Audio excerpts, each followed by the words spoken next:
कर्म में पूर्ण विश्वास रखे, हृदय अभय, भाव निर्मल हो, अपना तत्व आकाश में हो यदि, और उस समय यदि चंद्र स्वर चल रहा हो और मन उस आकाश में यदि स्थिर हो मित्र, शरीर में अग्नि तत्व की प्रधानता हो, उस समय यदि ले कोई संकल्प और चलावे सूर्य स्वर और बीज मंत्र का करे हुंकार, हुम हुम हुम, और मन के अंदर जपे जपा गायत्री मंत्र, और समापन करे फिर चित्त में ओम नाद से, फिर हर संकल्प होगा सिद्ध, हर संकल्प होगा सिद्ध। मित्रों नमस्कार, आप हैं बसंत गुरु जी के साथ। आइए आज हम बात करते हैं हमारे युवा मन, हमारे युवा शरीर, हमारा युवा वाणी आज क्यों संकल्प सिद्ध नहीं होता। आज हम कोई भी मन में ठानते हैं, उठाना हुआ काम पूर्ण नहीं होता। जबकि हम क्या देखते हैं, पुराने शास्त्रों को उठा करके देखते हैं, पुराने इतिहास को देखते हैं, और लोग टीवी में देखते हैं और मूवी में देखते हैं कि एक ऋषि आया और हाथ बढ़ाया और जल संकल्प किया और कार्य सिद्ध हो गया। कोई यज्ञ कराने से पहले पंडित जी जजमान को कुछ फूल देते हैं, अक्षत देते हैं और कहते हैं कि आप संकल्प कीजिए, इसे पूर्ण किए बगैर आप उठेंगे नहीं, वगैरह वगैरह ढेर सारी कहानियां हैं। अपने राजा बलि और वामन अवतार का कहानी बड़े फेमस है। बलि यज्ञ कर रहा था, उनके गुरु शुक्राचार्य उनसे एक यज्ञ करा रहे थे, क्योंकि शुक्राचार्य भी कोई छोटा मोटा विद्वान नहीं था। उनके पास संजीवनी विद्या थी जो आज के हमारे के डॉक्टरों के पास भी नहीं है। एक ऐसी संजीवनी विद्या कि जो व्यक्ति जो मर चुका है उसे पुनः जीवित कर दे, या ऐसा कोई विद्या जिसको उस विद्या का पालन करने के बाद कोई उसके शरीर को मार भी ना सकता था, मार दे तो वो फिर जिंदा हो जाता था। ऐसी विद्या संजीवनी विद्या, ऐसे महान गुरु के शिष्य थे बलि। संकल्प करने से पहले उन्हें रोका। वामन अवतार कहा जाता है कि भगवान विष्णु छल के का उस माध्यम से राजा बलि को 3 लोक विजेता बनने से रोकने के लिए उसने अवतार लिया। बित्ते भर का आदमी था, बालिस्ते भर का आदमी था, 1 फुटिया आदमी था। राजा यज्ञ करते थे तो यज्ञ करने से पहले कोई उनके दरवाजे में आता था तो कोई याचक को खाली हाथ नहीं जाने देता था। कोई राजा है जिसके पास अपार धन संपदा हो, जन संपदा हो, सैन्य संपदा हो, बलशाली हो, धनशाली हो, जनशाली हो, वो कैसे किसी याचक को खाली हाथ लौटा देता, अपयश का कारण बनता। उसको लगता कि मेरी मान प्रतिष्ठा धूल मिल जाएगी। लेकिन शुक्राचार्य को मालूम हो गया, क्योंकि शुक्राचार्य की गति मन से भी तेज गति चलता था, ऐसा कहा जाता है। अब वो हाथ में उठा लिया था, संकल्प कर लिया था कि यजमान याचक तू जो मांगेगा मैं पूर्ण करूंगा। और शुक्राचार्य उसको रोक रहे थे, दुहाई दे रहे थे कि बल से काम मत लो, धन से काम, लोकेश्वर से काम मत लो, बुद्धि बल का प्रयोग करो, बुद्धि से काम लो। तुमको बुद्धि बल से हराया जा रहा है, तुम इस संसार में तुमको कोई विजय नहीं प्राप्त कर सकता। लेकिन जो आया है वो बुद्धि बल वाला आया है, और वह आकाश तत्व में स्थिर है, और आपका अग्नि को बढ़ा रहा है, और वह अपने को आकाश में और जल तत्व में स्थिर करके बैठा हुआ है। वो तुमको वो छीन लेगा, तुमसे सारा चीज छीन लेगा। बलि ने सोचा कि कितना मांग लेगा, ये ब्राह्मण जो दिख रहा है ये कितना मांग लेगा। मन के भाव था कितना मांग लेगा, क्योंकि जब हम आकाश तत्व में स्थिर होते हैं उस समय हमारा जो शरीर है यदि अग्नि तत्व में आ जाए और हमारी जो सांसें हैं यदि उस सूर्य नाड़ी में चलने लगे, अग्नि प्रधानता हो। अब हम जानेंगे कैसे कि मेरा अभी शरीर कौन सी प्रधानता में है? हर घंटा में अलग अलग प्रधानता होती है। तो आप उसमें देखना कि कैसे हम पहचान करते हैं। हमारे जब सांसें यहाँ से नाक से नीचे गिरने लगे, फाल होने लगे, इस तरह से ज़्यादा दूर तक ना चले और नीचे की ओर आ जाए, तब समझिए कि जल तत्व है, क्योंकि जल का काम नीचे की ओर बहना। और हमारी सांसें यदि इस नासिका के ऊपर को छूते हुए जा रहा है और गर्म सांसें हैं तो समझ जाइए अग्नि प्रधानता है। और लेकिन आपकी सांसें ऐसा उठ रहा है, यदि यहाँ से वो सीधा भाग नहीं रहा है बल्कि यहाँ टच करते हुए वो ऐसा करते हुए उठ रहे, तो समझ जाइए वायु प्रधानता है। ऐसे उसकी अलग अलग परिचय हम हर घंटा में अपनी वायु को, अपनी सांसों को, गति को देख करके जान सकते हैं कि मेरा अभी शरीर में कौन सा तत्व प्रधान है। बलि का अग्नि तत्व प्रधान हो गया था, लेकिन मन स्पेस में या आकाश में स्थिर नहीं था। वामन अवतार ने इस बात का फायदा उठाया, उसके अहंकार को बढ़ा दिया। अहंकार को बढ़ गए तो उसने कहा कि हाँ याचक, तो जो मांगना है सो मांग ले। अब मित्रों, इस बात का उठा लिया फायदा, उसने दे दी। कहा जाता है कहानी में कि उस वामन अवतार ने पहले उसने तीन पग जमीन मांग ली थी। जमीन माने बेस, आधार, सिद्धांत, मूल्य। तो उसने पहला मांग लिया संसार, आपका संसार मुझे दे दीजिए। तो पहला पग हो गया धरती का। फिर दूसरा पग मांग लिया उन्होंने उसके जितना भी तपस्या का स्थान था, मन था, चेतन था, मस्तिष्क था, सारा चीज जो उसके ब्राह्मी चेतना में आता है, ब्रह्मांड जिसको कहते हैं। अब तीसरा पग रखने के लिए तीसरा जमीन कहाँ रखी? क्योंकि उसने अपना सर्वस्व समर्पित कर दिया। जो उनके पास जन था, धन था, बल था, जमीन था, जायदाद था, मतलब संसार की जो शक्ति थी उसको मांग ली। फिर जो मानसिक शक्ति मांग ली। अब मित्रों, बलि के पास देने कुछ बचा नहीं, कुछ बचा ही नहीं। तब उसने कहा कि अब राजन, आपने वचनबद्ध है, आपको पूर्ण करना है अपना संकल्प। मैं तीसरा पैर कहाँ रखूं? तीसरा मेरा वरदान का क्या होगा? तो उसने कहा कि आप मेरा ये जो सिर है, संसार चक्र है, आप उसको ले लीजिए। क्योंकि उसमें बलि का अधिकार तो था नहीं इस अखिल ब्रह्मांड में। लेकिन बलि ने जो संसार चक्र, जो ऊर्जा, एनर्जी पद जो कमाया था, जो सातों चक्र जागृत किया था, गुरु का आशीष था, अब उसके पास वही केवल बच गया था जो उसका अपना कर्म था, उसके कर्म फल जो उसका अपना था। केवल कर्म फल उसका अपना होता है, तो उसने अपना कर्म फल को भी प्रदान कर दिया। मस्तिष्क पर पैर रखवाने का मतलब होता है कि आपने जो जीवन भर जो सत्कर्म किए हैं, तपस्या कर्म किए हैं, अच्छा कर्म किए हैं, निस्वार्थ कर्म किए हैं, निष्काम कर्म किए हैं, वह कर्म का जो भी परिणाम होगा उसको आपने दे दिया। मस्तिष्क पे पग रखने का मतलब। तो राजा बलि ने ऐसा कैसे कर सका? क्योंकि उसको अपने कर्म पर पूर्ण विश्वास था कि मैं यदि किसी को वचन दे रहा हूं तो पालन कर सकूंगा।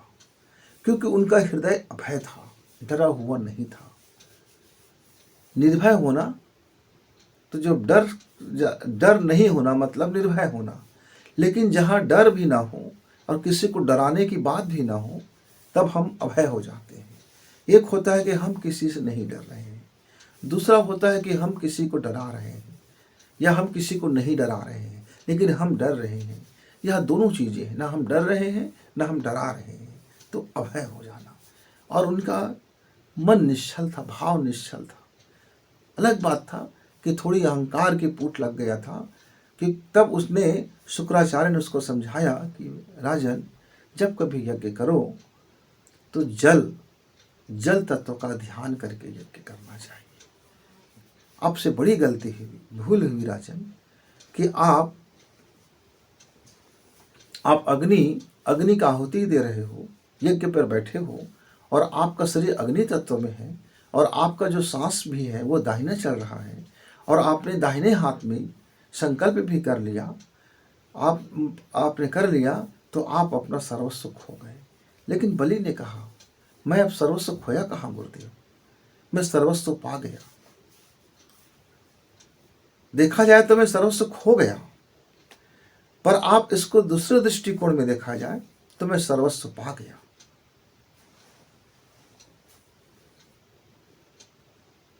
देखिए तो भला, आपके इस संकल्प में मांगने भला कौन आया है? वही जिसने सब कुछ दिया है, जिसने इस संसार को, सृष्टि को दिया, इस संसार को दिया, और वो आपसे मांगने आ जाए, तो इससे बड़ा सौभाग्य क्या? मेरे पास देने के लिए था ही क्या? मेरा भाव कर्म के अलावा, मेरा अपना शुद्ध कर्म के अलावा जो था तो उन्हीं का था। तो दोनों पग में तो उन्होंने उसी को मांग लिया कि उन्होंने मुझे शरीर दिया, मन दिया, आत्मा दिया, रूह दिया, कर्म करने का अधिकार दिया, तो वो तो उसका ही था, तो मैं दिया क्या था? लेकिन जो तीसरा पग में मैंने दिया वो मेरा था, वो देने का मुझे संतोष है, मेरा संकल्प पूर्ण हुआ। मित्रों, संकल्प पूर्ण होता है यदि आपका भाव सुंदर है, तो उसका परिणाम भी सफल होगा, शानदार होगा। और आपका भाव में मलिनता है, कुभाव है, तब उसका परिणाम भी बुरा होगा। इसीलिए दो शक्तियां कार्य करती है। एक जिसको हम सूर्य कहते हैं, देव कहते हैं, ये सुंदरता की प्रतीक है, सौम्यता की प्रतीक है, शुभ की प्रतीक है, उत्थान के प्रतीक है, विकास के प्रतीक है, ग्रोथ के प्रतीक है, प्रेम का प्रतीक है, मोहब्बत का प्रतीक है, साहचर्य का प्रतीक है, देने का प्रतीक है, देने की प्रथा। और दूसरा जो होता है, जिसका भाव खत्म हो जाता है, खराब हो जाता है, जिसको हम असुर बोल देते हैं, इक्कड़ हो जाता है, वो सिर्फ अपनी बाबत सोचता है, अपनी ग्रोथ चाहता है, अपने लिए धन चाहता है, अपनी वर्चस्व चाहता है, भय चाहता है, सब उससे भय खाए, वो साम्राज्य चाहता है, वो एकाधिकार चाहता है, वो सबको अपने अंदर चाहता है। तो अंधेरा का पक्ष हो गया, जो हमेशा लूटने पर आमदा होता है, लेने का पक्ष है उसका, लूट लेना, लेना, और एक देना।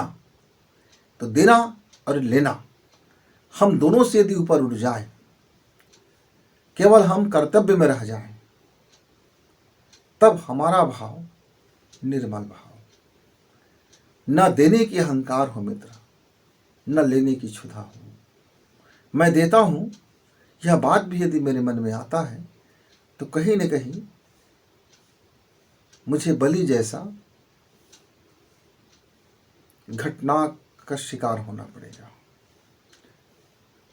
बलि के मन में आया था कि मैं देने वाला हूं, तब उस जगत पिता, जगत को जो देने वाला है, उन्होंने कहा तेरी औकात देखो तो क्या दे सकता है।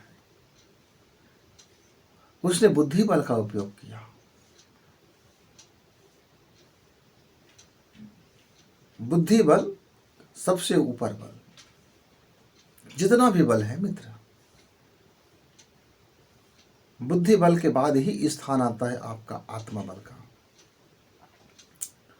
तो मित्रों, यदि आप अपने कार्य संपन्न करना चाहते हैं, तो छोटे छोटे संकल्प लेकर के भी आप फेलियर हो जाते हैं, लूजर हो जाते हैं। मैं अपने युवा साथियों को देखता हूँ, पढ़ाई के मामले में थोड़ा संकल्प लेता है और रिजल्ट आता है तो फुस। हम अपने महान विद्वान भाइयों को देखते हैं, बहनों को देखते हैं, बड़े धर्म कर्म की बातें करते हैं, बड़ी तर्क करते हैं, पुस्तकों की भंडार रख लेते हैं हम लोग, शास्त्रों में दब पड़ जाते हैं, एक पूरी की पूरी नगर बस जाती है। हम उद्धरण देते रहते हैं, इस राजा ने ऐसा कहा, उस राजा ने ऐसा कहा, इस पंडित ने ऐसा कहा, उस शास्त्री ने ऐसा कहा, उस ऋषि ने ऐसा कहा, उस ऋषि ने ऐसा कहा, उसने ऐसा कहा, पूरी जिंदगी बिता देते हैं उसने ऐसा कहा। पर आपका एक संकल्प भी पूर्ण नहीं होता, क्योंकि आपने अपने जीवन में उतार करके एक भी फार्मूला को प्रैक्टिकल नहीं किया। इसलिए आप कहते फिरते हैं मित्र कि शिव जी ने ऐसा कहा, ब्रह्मा जी ने ऐसा कहा, विष्णु जी ने ऐसा कहा, याज्ञवल्क्य ने ऐसा कहा, पतंजलि ने ऐसा कहा। लैब में उसको प्रैक्टिकल करने के लिए कहा, जाइए लैब और अपना उपग्रह बनाइए। कहा लैब, इस शरीर हमारा प्रयोगशाला है और बुद्धि उसका आविष्कार करता, मस्तिष्क के अंदर वो चलती रहती है कारखाना, प्रिंटिंग प्रेस, जहां हमको छापना होता है। किसने क्या कहा, पूरी जिंदगी हम उसी में बिता देते हैं। इसके कारण से छोटे छोटे संकल्प भी पूर्ण नहीं होता। आधुनिक युग में एक व्यक्ति ने संकल्प किया, एक फल बेचने वाला मामले से ठेला चलाने वाले ने संकल्प किया कि गरीब पैदा होना कोई बुराई नहीं है, पर गरीबी में जीवन जीना कोई समझदारी नहीं है। उसने 2-4 लोगों का संघ बनाया और मार्केट पर धीरे धीरे कब्जा करते करते पूरी मार्केट पे उसने अपना रेट तय कर लिया। सबसे कहा भाई एक रेट में सामान बेचते हैं, सबका भला होगा। मित्रों, धीरे धीरे उसकी संग बढ़ती गई और वो जो ठेले वाला था अब वो मेले वाला बन गया। अब मेले वाले से फिर वह अरबपति वाला बन गया। उसने बुद्धि बल और प्रैक्टिकल दोनों को लगा दिया, मन और सांसें दोनों को लगा दिया। उसने संकल्प किया कि मुझे गरीब नहीं रहना है, ऐसा नहीं कहा। उसने संकल्प किया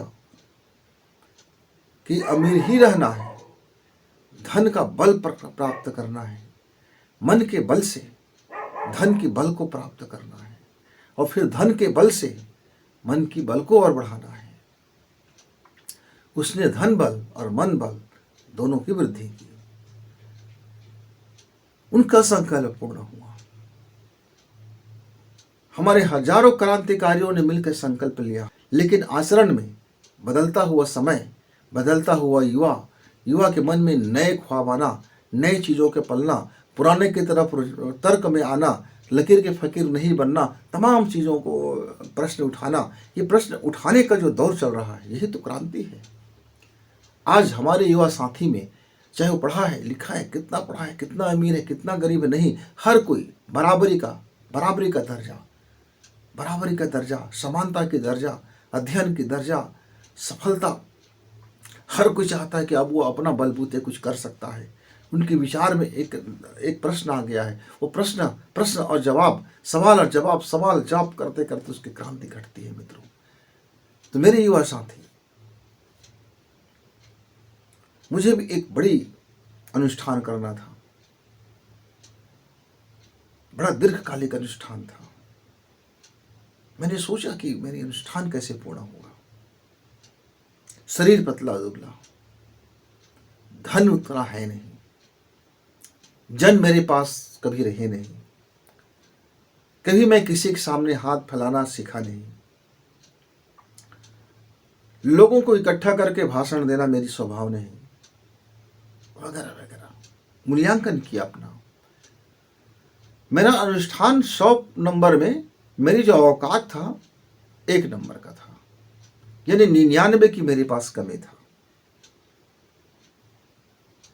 यदि मैं उस अनुष्ठान को, उस कार्य को, उस योजना को, उस प्लान को, उस मॉडल को, नाम आप कुछ भी कहो, आज के भाषा में कहें तो मॉडल कहें, योजना कहें, आज की भाषा में कहें तो एक अपना प्रोजेक्ट कहें, वो इतना बड़ा था और मेरी औकात उसके तुलना में 1% था, यानी 99% की कमी था।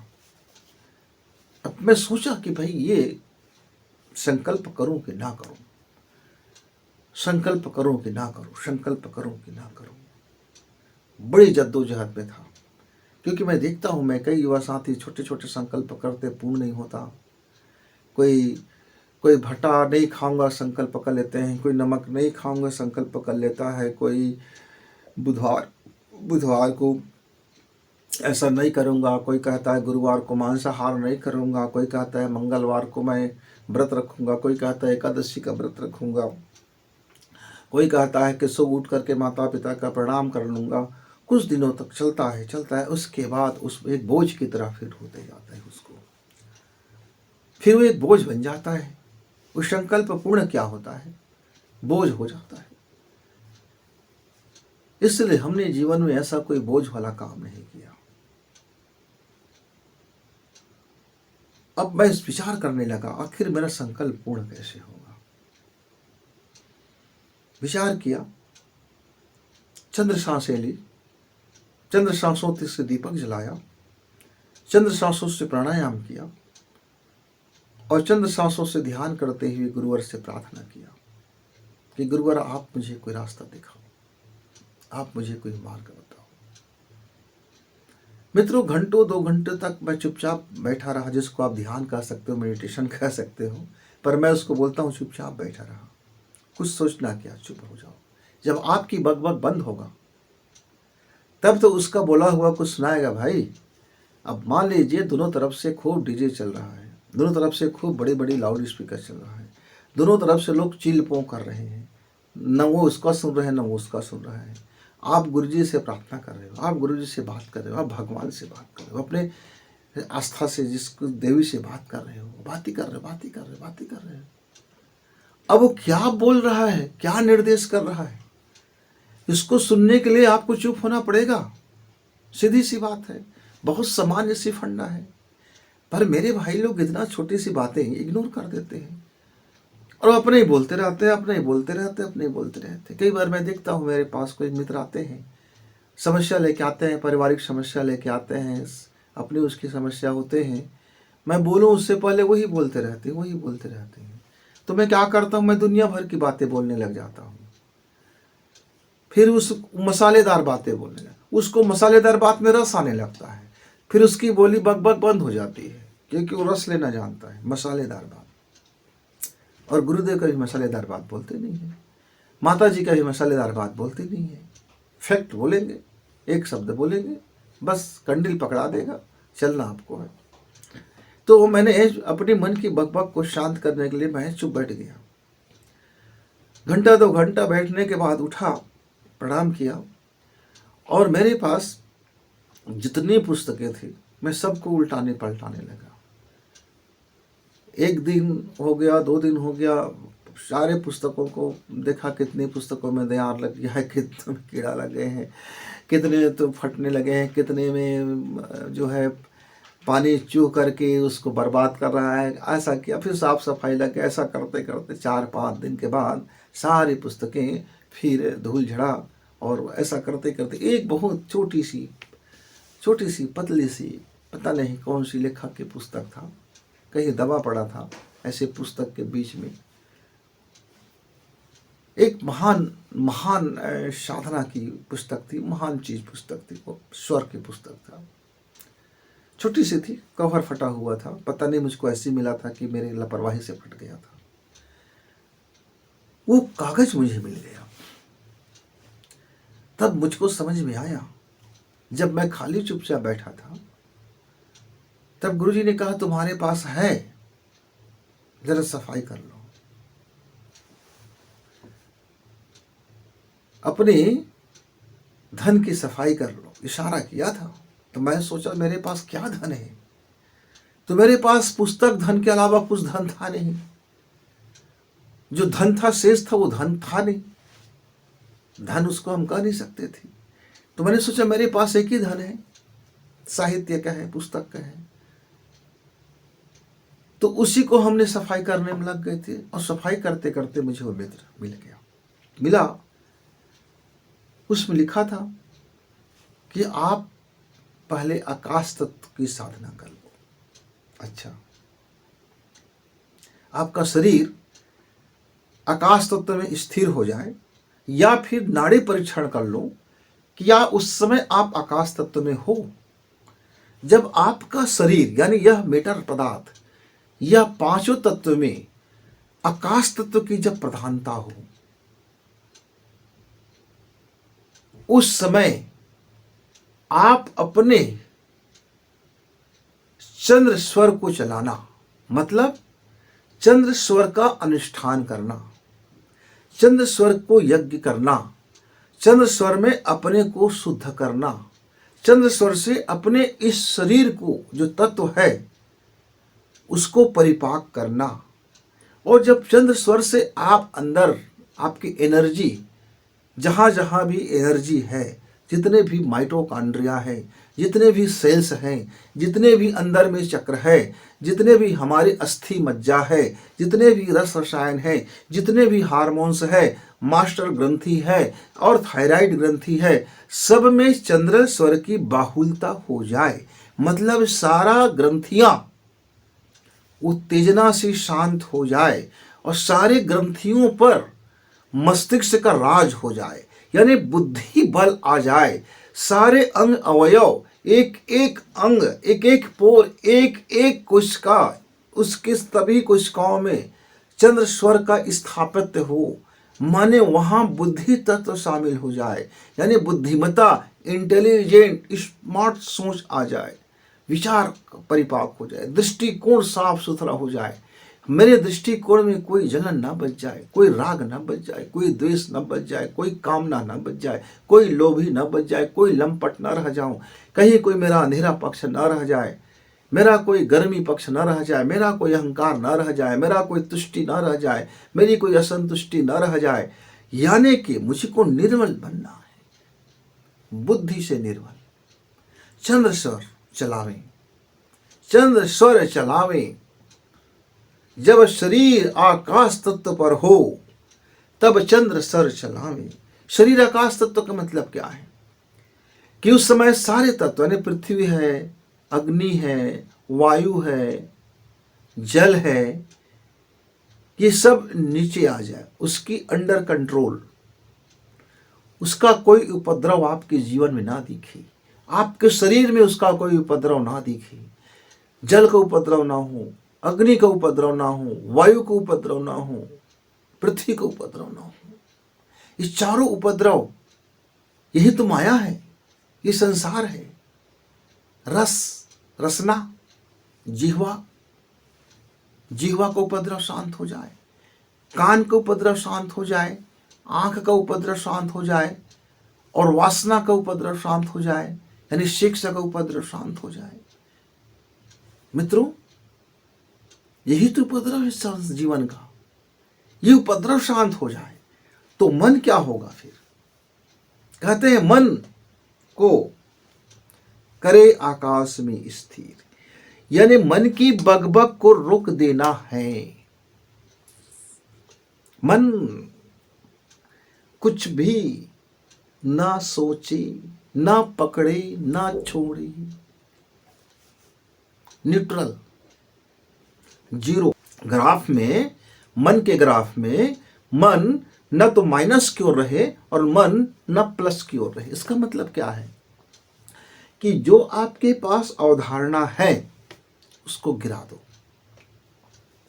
जो पहले से हम मान के रखे हैं उसको गिरा दो, जीवन में जितना भी सीखे हैं उसको गिरा दो,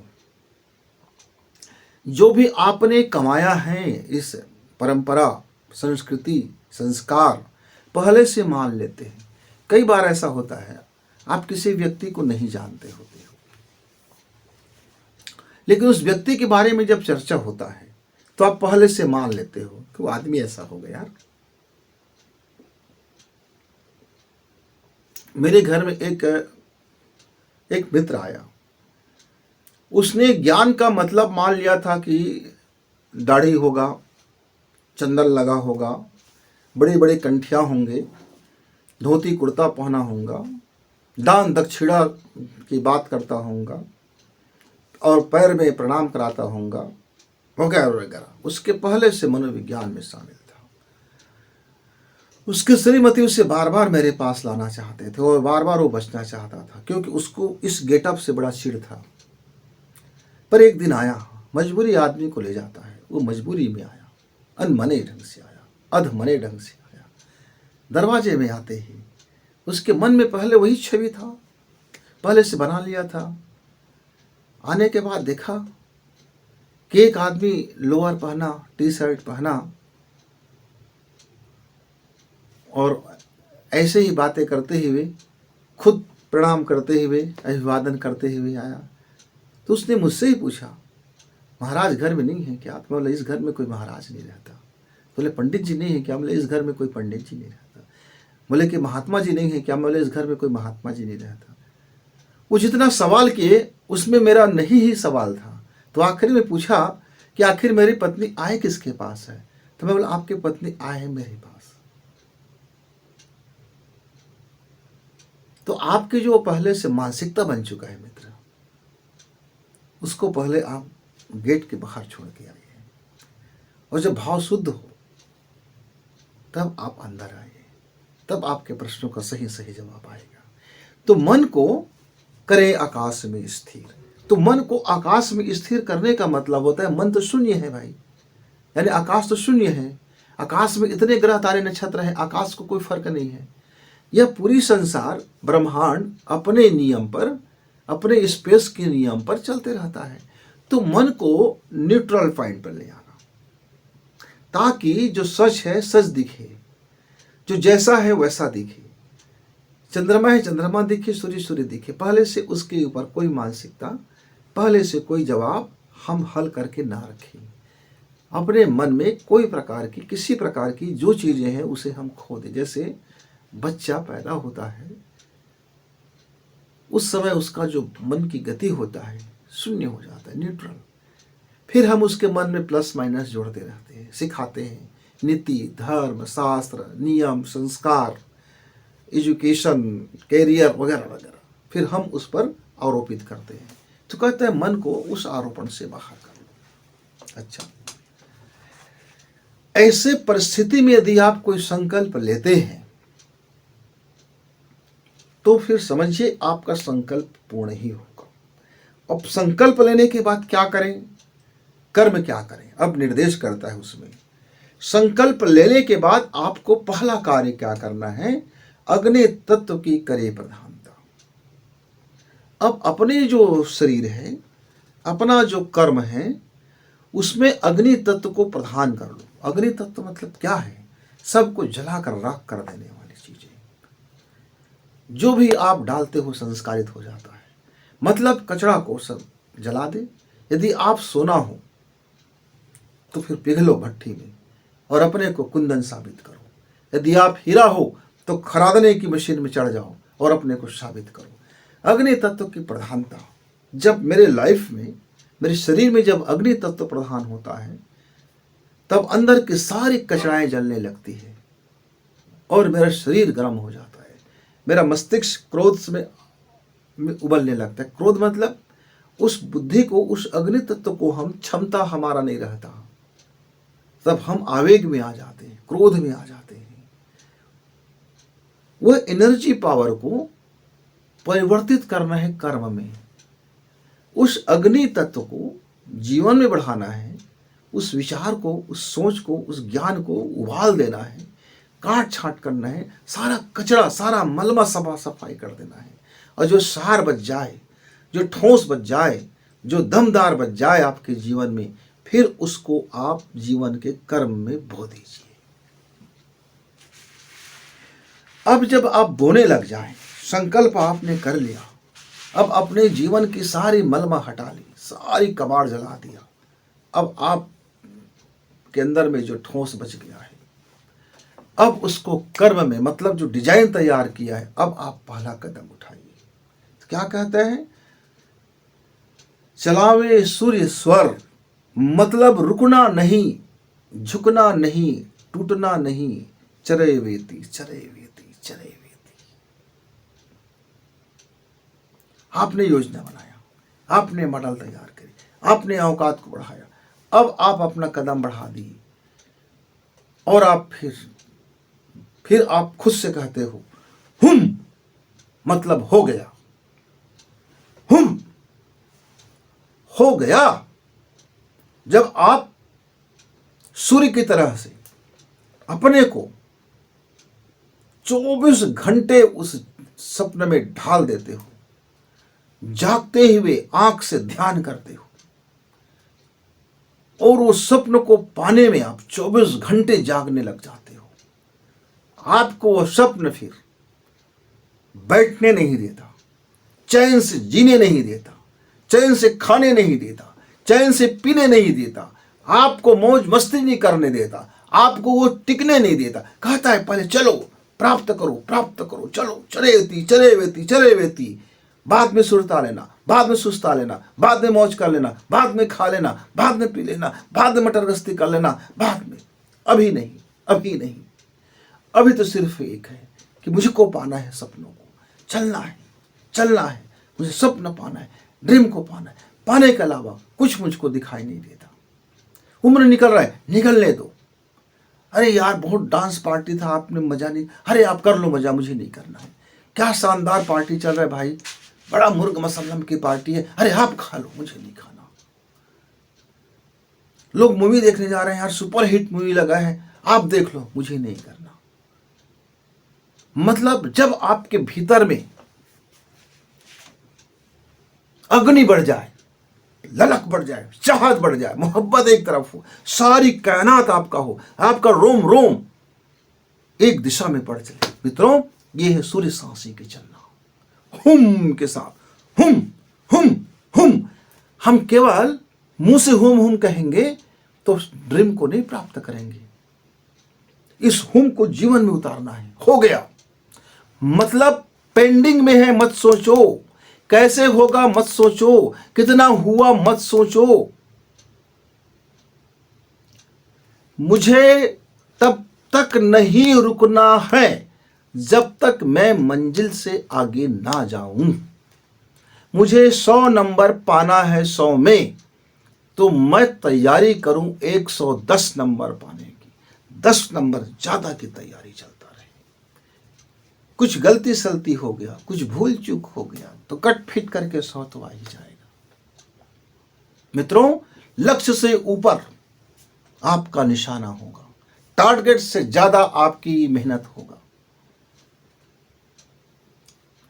तब जाकर के आप संकल्पवान बनते हो, सिद्धिवान बनते हो। पर आप संकल्प करते हो 100 नंबर का और मेहनत करते हो भैया 10 नंबर का, और सोचते हो कि 100 में 100 मिल जाएगा, तो 90 नंबर देने के लिए गुरुजी नहीं आएगा। उस जो बच गया स्पेस है उसको भरने के लिए कोई नहीं आएगा, आप ही को भरना है।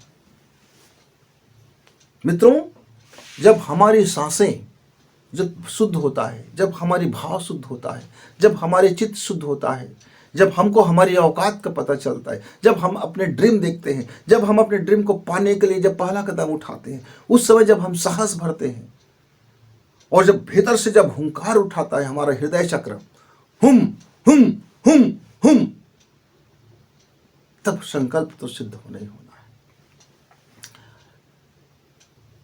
लेकिन इस सब को पाने के लिए हमें कोई ना कोई सहयोग की जरूरत पड़ता है, और हमारी सांसें और हमारा मन और हमारा प्राण तत्व और हमारा ऊर्जा पावर ही हमारा सबसे बड़ा सहयोगी है, वही हमारा सबसे बड़ा मित्र है। और यदि हम उसका दुरुपयोग करते हैं तो वही हमारा सबसे बड़ा शत्रु है। वही हमें जमीन से आकाश तक उठा दे और वही हमें आकाश से जमीन तक गिरा दे।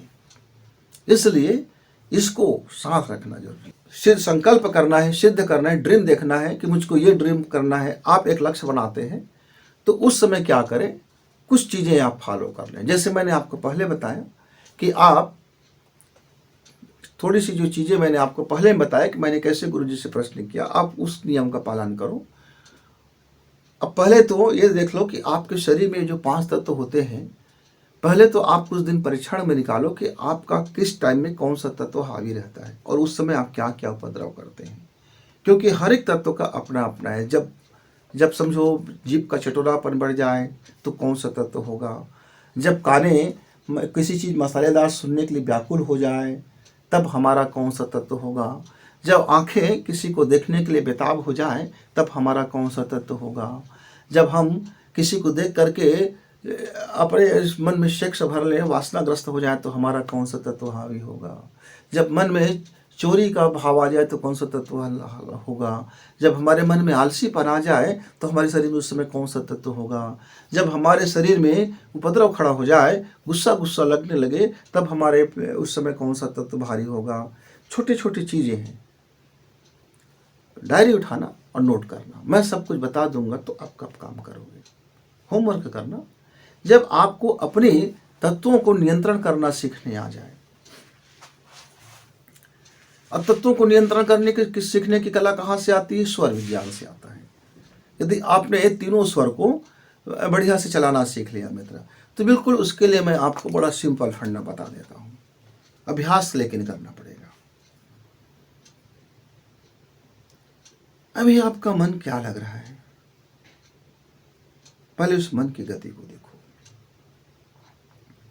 फिर आपका शरीर में क्या प्रभाव हो रहा है उसको देखो। क्या भूख लग रही है, क्या प्यास लग रहा है, क्या शरीर में खुशी महसूस हो रहा है, क्या शरीर भारी लग रहा है, कि शरीर में आलसी लग रहा है, कि मन में खिन्नता लग रहा है, कि मन में प्रफुल्लता लग रहा है। अभी आपका शरीर क्या रिएक्ट कर, और उसके बाद आप अपनी सांस को देखना। देखिए चल रहा है, बात मैं कर रहा था, उस समय मैं अग्नि तत्व में था, अभी मेरा जल तत्व अब शुरू स्टार्ट हो गया है, क्योंकि ये यहां से सांसें आती है और सीधा मुंह की ओर गिर रहा है। ये देखिए, ये जो सांसें यहां से, मैं से स्वाभाविक उसको दबाव डाल के फेंक के देख रहा हूं, इधर नहीं आ रहा है, यहां आ रहा है। तो वैसे आप थोड़े से परीक्षण करना सीख जाओ। यदि मेरा अभी जल तत्व हावी है, अब मैं चंद्र स्वर से यदि मैं सांसें लेता हूं तो मेरा मस्तिष्क और मेरा ज्ञान एक, और मेरा जितना भी रस रसायन है उसमें जल तत्व की प्रधानता बढ़ेगी। और यदि मेरा मन स्थिर नहीं हुआ तब मेरी मन की चंचलता भी बढ़ेगी, यानी कि मन की चंचलता बढ़ेगी तो मुझे वासनाग्रस्त हो जाएगा या फिर मुझे पेशाब लगेगा। कोई दो में से एक मेरे शरीर में क्रिया होगा। अब उसको यदि हमको अपने उपयोगी बनाना है तब उसको हम चंद्र सांस से साधना करके हम अपने उस तत्व को, उसकी महानता को आसानी से कन्वर्ट कर देंगे एनर्जी में। जो हमको एनर्जी चाहिए वो उस समय है। अब बरसात हो रहा है तब हमको अपने टब को भरने में, अपने तालाब को भरने में, अपने आंगन को भरने में, अपने खेत को भरने में सिर्फ क्या करना पड़ेगा? खेत का मुंह ही फोड़ना पड़ेगा, टब का ढक्कन खोलना पड़ेगा, आंगन को बांधना पड़ेगा। शेष तो वर्षा ही हो रहा है, शेष तो मिल ही रहा है आपको भाई, उसके लिए अलग से मेहनत क्या करना। अब उसका उपयोग कर लीजिए। अब भैया बादल नहीं है, पानी नहीं गिर रहा है और आपका खेत सूखा पड़ा है, आपके पास बोर भी नहीं है, कुआं भी नहीं है, पंप सेट भी नहीं है, पड़ोसी के यहाँ से पानी भी नहीं आ रहा है, नहर भी नहीं है, बांध भी नहीं है। अब आपका तो फसल मरने ही वाला है, आप लाख कोशिश कर लो, लेकिन बरसात आ गया तब तो लबालब भरने वाला है। तो अब देखो तो सही कि आपका कौन सा भी वर्षा हो रहा है। अब मैं उसको यदि मैं चलाता हूँ इसको, तो मेरे मन में अब शांति स्थापना होने लगा। अब मैं क्या करूं? बहुत सिंपल से ट्रिक बता रहा हूं मैं आपको। ये बहुत बड़ा आपको अनुष्ठान को नहीं ले जाएगा, लेकिन प्रारंभिक चरण में आपको आपका बड़ा काम का चीज क्या है। अपने सांसें भरी और दूसरी नासिका ने दाहिना नासिका से सांसें छोड़ी। अब फिर आपने उसी नासिका से सांसें ली और कुछ समय सांसें लीजिए और उसके बाद कुंभक कर लीजिए। अब कुंभक करने के बाद जो आपका डिजाइन है, जो आपका प्रोजेक्ट है, जो आपकी ड्रीम है, उस ड्रीम को महसूस कीजिए। हृदय क्षेत्र में महसूस कीजिए और महसूस कीजिए कि वो ड्रीम आप देख रहे हो। मान लीजिए मैं एक किसान हूँ, जुलाई का महीना, मैं अगले साल के लिए ड्रीम देख रहा हूँ। हाँ हाँ हाँ, मेरे खेत में फलाने बीज मैंने डाला है, शानदार मैंने उसकी रोपाई किया है, निंदाई गुड़ाई किया है, फसल लहलहा रहा है, एक एक दाने मजबूती से, एक एक दाने में शानदार दूध भरा हुआ है। कितनी खुशबू है धान की, कितनी महक है खेत की, अद्भुत है। वाह वाह, इस दुनिया में इस अन्न को खा करके कितना संतुष्टि प्राप्त करेगा मेरा प्रभु। मैं अन्न उपजा रहा हूँ, पूरी मानवता की सेवा कर रहा हूँ, मजा आ गया। अद्भुत है, धन धान्य से कितनी शानदार बालियां निकली हुई है, अद्भुत है। मैं ऐसा यदि मैं ड्रीम देखता हूं तब स्वाभाविक रूप से मेरे धान के उत्पादन बहुत ज्यादा होने की मैं ड्रीम देख रहा हूं। मुझको ऐसा नहीं कहना पड़ेगा कि हे भगवान 1,000 क्विंटल धान दे दे, मैं अरबपति बन जाऊं, वो मजा आ जाएगा, मैं रसगुल्ला खाऊंगा, मैं मौज करूंगा, मैं शराब पीऊंगा, मैं मटन मुर्गा खाऊंगा, मैं ये करूंगा वो करूंगा, आ कर लूंगा वो कर लूंगा, ढेकाना कर लूंगा, इमका कर लूंगा। तो तुम्हारा अंदर का ब्राह्मी चेतना बुद्धि कहेगा बट असुर प्रवृत्ति। मित्रों, तो मांगने आना चाहिए, ड्रीम देखने आना चाहिए, स्वप्न देखने आना चाहिए, संकल्प को प्रोजेक्ट बनाइए और उस संकल्प को यानी ड्रीम को आप उस भाव में देखिए कि ड्रीम कैसे शुरू होगा, कैसे पूर्णता की ओर होगा और उसकी इस मानव जगत को क्या लाभ होगा। मान लीजिए मित्र, मेरे गांव का हर व्यक्ति यदि IAS बन जाए तो क्या मुझको अपने घर परिवार के लिए मांगना पड़ेगा? मैं कहता हूं मेरा पूरा परिवार ज्ञानी हो जाए तो क्या फिर मुझको अपने लिए मांगना पड़ेगा? मैं कहता हूं मेरा पूरा का गांव धनपति बन जाए तो क्या अलग से मुझको अपने लिए धन मांगने की जरूरत पड़ेगी? तो इक्कड़ से थोड़ी सी सर्व की तरफ चले, देश की तरफ चलो, सब की तरफ चलो।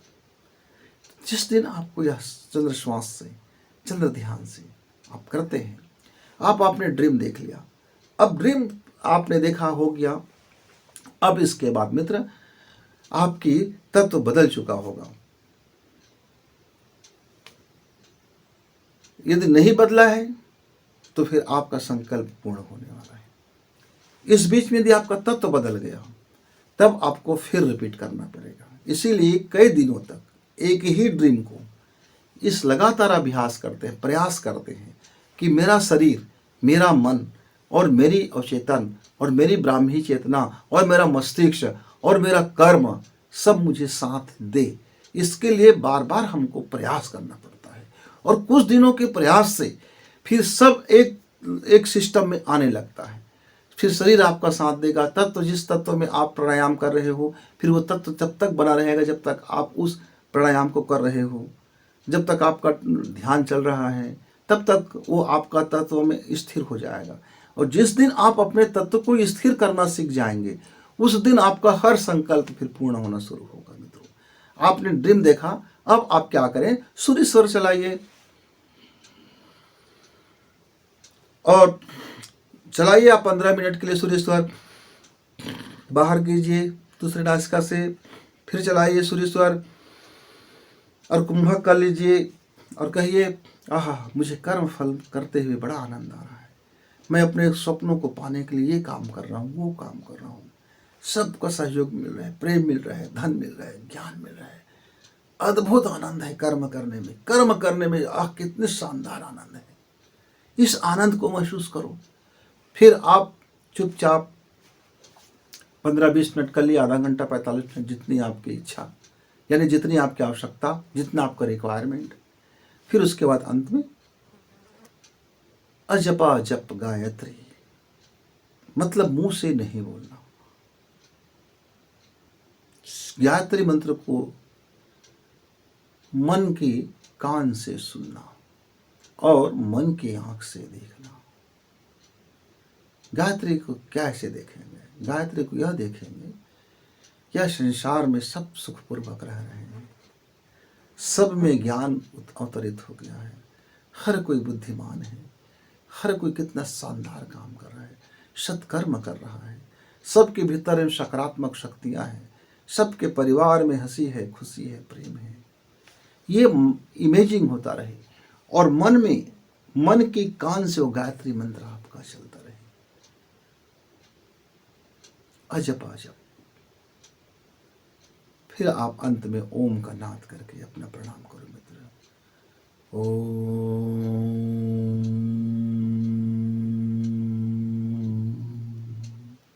फिर आपका अवचेतन मन यानी ब्राह्मी शक्तियां या ब्रह्मांड की जो चुंबकीय पावर है, फिर आपके उस संकल्प को पूर्ण करने के लिए पूरी ताकत लगा देगा, पूरी कायनात आपको मदद करने के लिए आ जाएगा, क्योंकि तब आपका वह स्वप्न, आपका वह ड्रीम आपका नहीं रह जाएगा।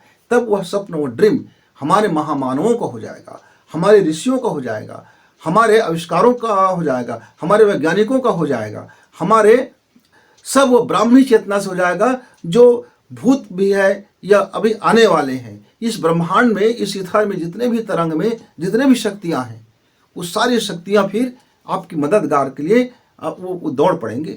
धीरे धीरे जब आप प्रयास करते रहोगे उसको मैसेज जाता रहेगा। भाई एक छोटी सी बात है, फिर बात मैं समाप्त करूंगा। आपके घर में शादी होता है तो आप निमंत्रण देने के लिए दौड़ दौड़ के जाते हो ना, मेरे घर शादी है, मेरे बच्चे की शादी है, भाई आना, आशीर्वाद देना। तो जब आप अपने इस प्रयोग करके जब आप उस यूनिवर्सल को जब आप निमंत्रण देते हो, तो निमंत्रण देने के लिए कुछ वक्त तो लगेगा भाई, और जिस भाव से, जिस श्रद्धा से और जिस निष्ठा से और जिस विश्वास से आप निमंत्रण दोगे, उसके अनुसार से फिर आपका मेहमान आता है। अब भीख मांगने जाओगे तो मुश्किल है भैया। भिखारी को कोई कहे कि हाँ मैं तुमको भीख देने के लिए आऊँगा, बड़ा खुश रहना, तैयार रखना अपना कटोरा, अपना झोला, मैं भीख देने जरूर आऊँगा। ऐसा कभी आपने सुना है क्या कि कोई दानदाता भिखारी जाके घर घर कहे कि भैया मैं माता चौरा पे बैठूंगा अपने गांव का, आप लोग सब मुझको भीख देने के लिए वहाँ आना, आज सोमवार का दिन है, अब भीख देने के लिए जरूर आना। तो शायद कोई एक आध व्यक्ति हंसी मजाक में पहुंच जाए और आपके कटोरे में कुछ खोटे सिक्का डाल दे। लेकिन आप जब निमंत्रण देते हो कि मेरे घर में फलाना काम है, आशीर्वाद देने आना, आप तब भी मांग रहे हो, लेकिन आप मांग नहीं रहे हो अभी। अब बता रहे हो अपनी योजना और उसका सहयोग मांग रहे हो कि आप भी अपनी एक आहुति डाल देना। हवन कर रहे हैं, यज्ञ है, उस यज्ञ में थोड़ी आहुति डाल देना। विकास का यज्ञ, ग्रोथ का यज्ञ, सद्भावना का यज्ञ, सकारात्मकता का यज्ञ, पॉजिटिव का यज्ञ है, दुनिया को शानदार बनाने का यज्ञ है। तो आप भी अपनी थोड़ी सी हिस्सेदारी निभा देना। आग्रह है, अनुग्रह है। तो मित्रों, चंद्र सांस से ही हम निमंत्रण देते हैं और सूर्य सांस से उसकी स्वागत करते हैं और निर्मल भाव से उसके हम भोजन कराते हैं। अब ऐसे कोई व्यक्ति यदि हो जाए तो कैसे उसका संकल्प अधूरा होगा। छोटा सा छोटा काम, बड़ा सा बड़ा काम, संकल्प तो संकल्प है मित्र। चाहे आप विद्या का देखो, चाहे अपनी पढ़ाई का देखो, चाहे अपनी व्यवसाय का देखो, चाहे अपने कैरियर का देखो, चाहे अपनी अध्यात्म साधना के लिए देखो, चाहे अपने धर्म साधना के लिए देखो, चाहे अपने परिवार के लिए देखो, तरीका तो वही है। और जिसने ये तरीका अपनाया वह फिर सफल हो गए, सक्सेसमैन कहलाया, सफल कहलाया, इतिहास लिखने वाले कहलाए। इतिहास बना, गौरव बना, प्रेरणा स्रोत बना, फिर लोग इंस्पायर हुए, फिर सबके प्रेरणा स्रोत बनते रहे। आप जरा उनकी कहानियां पढ़ो ना, कैसे लोग अपने उस दुर्दिन में नया ख्वाब देखा और उसमें जुट गए, संघर्ष करते रहे और जुट गए, तब जा कर के वो कामयाब बना। तो मित्रों, कर्म तो करना पड़ेगा और कर्म करते हुए अग्नि तत्व की प्रधानता भी रखना होगा। मतलब कबाड़ जलाते रहना होगा, कूड़ा कबाड़ जलाते रहना होगा, अपने को सोने के तन निखरते हुए भट्टी में तपना होगा, तब जा कर के कहीं हमारा संकल्प पूर्ण होता है। यूं ही नहीं हो जाता। आइए एक संकल्प करें। क्या संकल्प करें उसकी पहले तैयारी करें। उस संकल्प को पहले भली भांति प्रोजेक्ट बना ले, ड्रीम बना ले। एक ख्वाब देखो जिंदगी में, छोटा छोटा ख्वाब मत देखो, एक बड़ा ड्रीम तैयार करो। और उस ड्रीम को तैयार करने से पहले अपनी सांसों को बैलेंस करो, अपने तत्वों को समझो, अपने बायोलॉजिकल वॉच को समझो और उस बरसात का फ़ायदा लो, और फिर आपका संकल्प पूर्ण होगा। फिर गुरु जी से मिलेंगे, तब तक के लिए धन्यवाद, नमस्कार।